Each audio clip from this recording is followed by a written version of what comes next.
Good afternoon, Frank. Hi, Professor. How are you? Okay, since we last talked, there have been some quite significant developments. What is it, nearly a week ago now, the publication by Jeffrey Goldberg about his interviews with President Obama, which gave us some information that we weren't expecting quite at this time, and still don't quite understand why it should be published at this time. And then yesterday, was it, John Kerry's big statement about the genocidal activities of the Islamic State. Correct. And then the publication of the Economist Intelligence Unit risk list. I forget what it's actually called, but top 10 risks of the year. Well, there was more than 10. It was 25, wasn't it? Oh yes, but the news release listed the 10. But excuse me. But yes, there were 25. But I haven't been able to read the actual original publication. I've only seen it. I've heard it on the BBC as I was driving in, and I've read it in various secondary sources.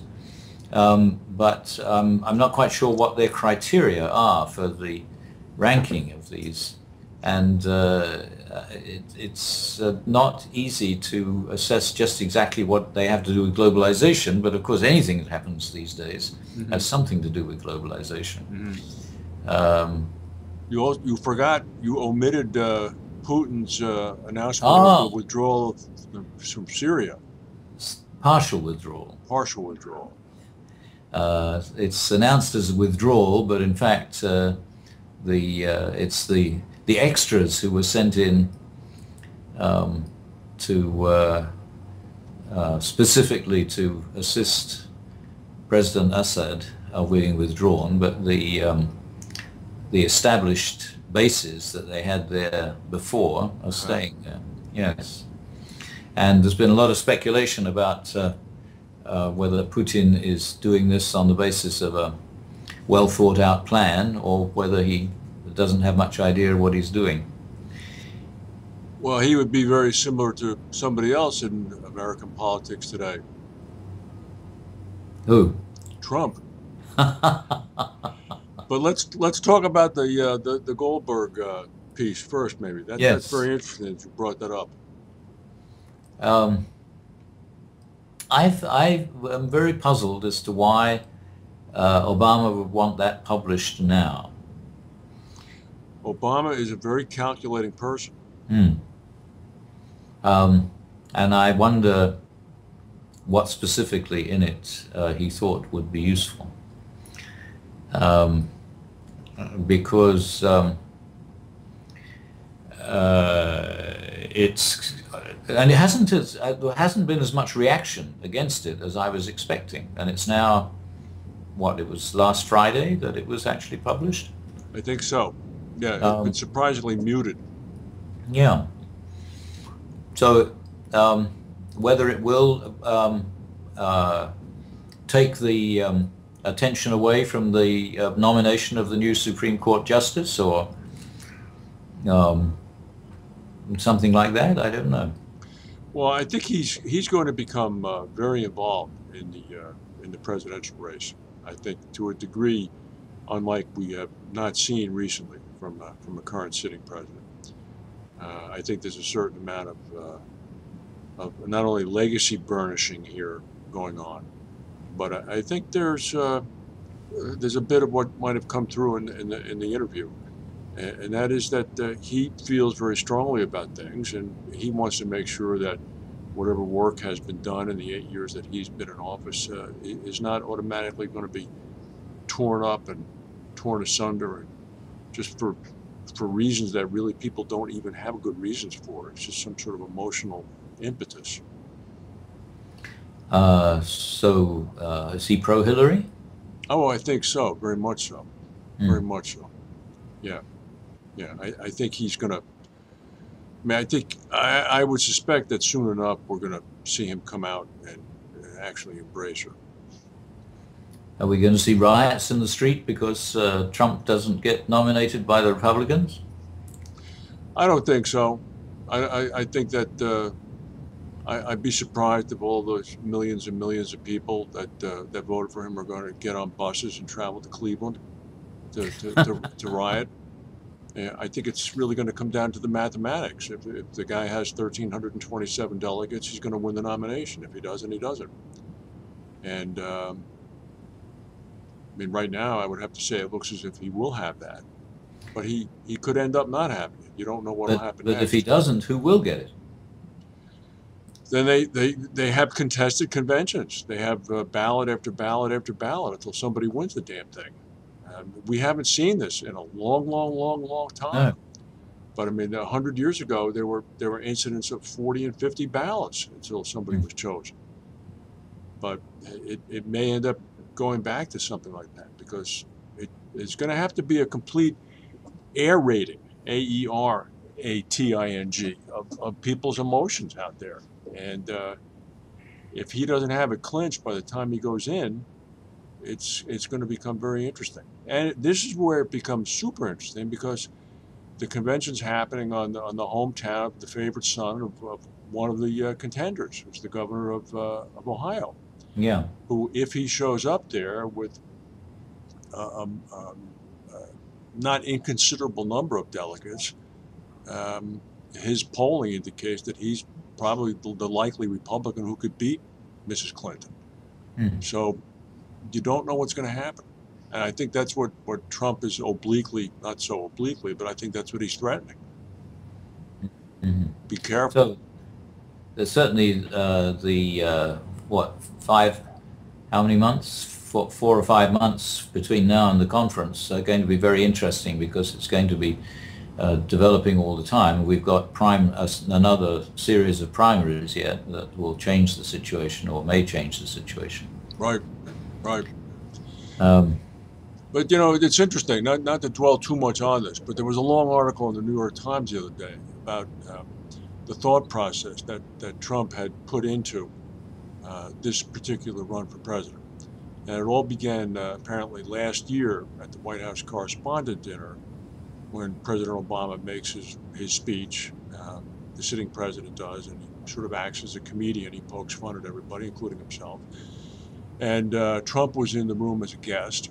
And Trump was the subject of a number of Obama's jokes because Obama had a little bit of a bee in his bonnet about Trump with his birther movement activity, and he basically called him out as just being a reality star and we don't want to appear on his TV show, and made him into sort of a non-serious person. And apparently Trump was fuming.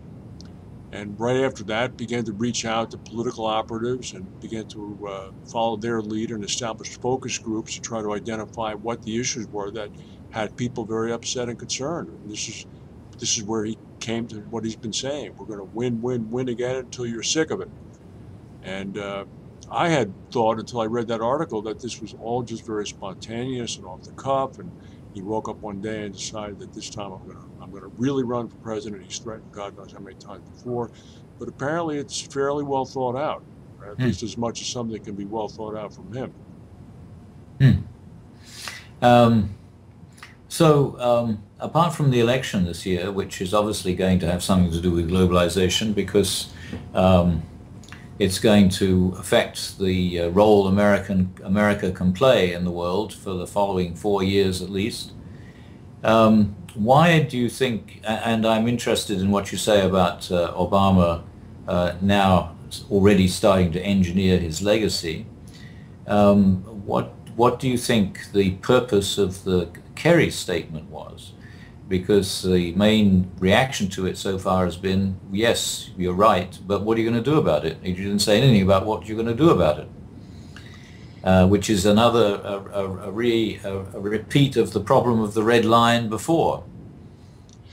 You know, I saw an article the other day in possibly the Wall Street Journal, which signaled that there was, I wouldn't say a rift between Kerry and Obama, but at least there was a little bit of disagreement. Apparently, repeatedly, Kerry has advised Obama to, quote, shoot a couple of cruise missiles at Assad's critical strong points in Damascus to signal to him that we actually mean business. And Obama refuses to do it. He continues to try to play the economic coalition card, so to speak, the diplomacy card. So it could be that what Kerry is saying is self-generated. I don't know. Possibly trying to get a response from Pennsylvania Avenue, from the White House. I don't know. But then one other thing that I should have mentioned is the reaction of Prince al-Turki to the implication in Obama's, in those interviews that Goldberg published, that Obama considers the Saudis to be free riders. And then today that Obama is going to Saudi Arabia. Well, that's an interesting trip. So that makes it sound to me as though Obama didn't know that was going to be published. He said some interesting things in that interview. All right, but as I said, I followed this guy closely, as most Americans have. He doesn't do things willy-nilly. Everything is very deliberate. Well, that's my impression, and the statement in Goldberg's publication about the red line, about the importance of the fact that Obama refused to actually do anything about the crossing of the red line, I thought there was some point in that. But then there were these other things in the statement that seemed difficult to understand. And now when you see that he's going to Saudi Arabia as though this is a sudden trip in order to repair a problem. That's probably exactly what it is. Yeah. Yeah, but there could be some other things going on as well.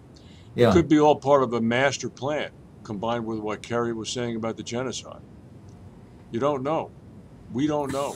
We know very little. Okay, so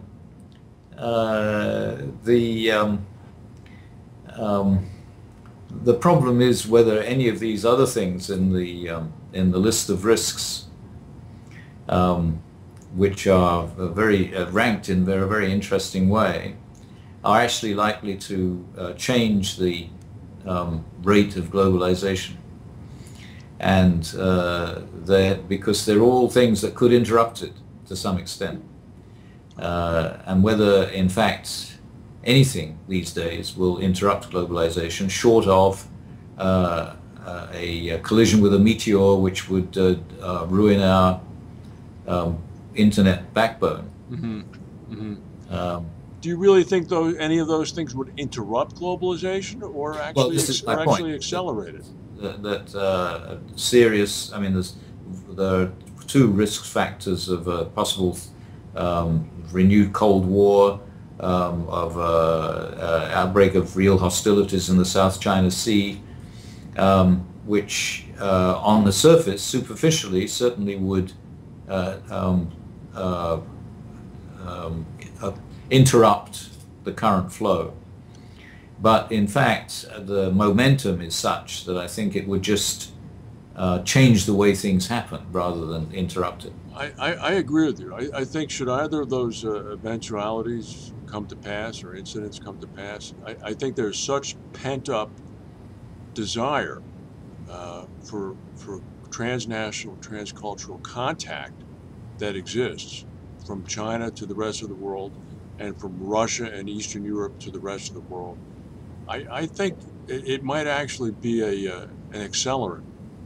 I think it could be a case of where the dog slips the leash, and then all of a sudden the people who are in China or the people who are in Russia who are running the thing, I think they might just come to the point, well, my goodness, the people aren't listening to us. Yeah, and anyway, the price of oil is gradually increasing again, so maybe the economy will repair itself as well. It looks to be doing just that. Well, all right. We'll continue this, I guess, next week Okay. on Holy Thursday. All right, Professor Spooner. Thank you very much. See you then. All right. Bye.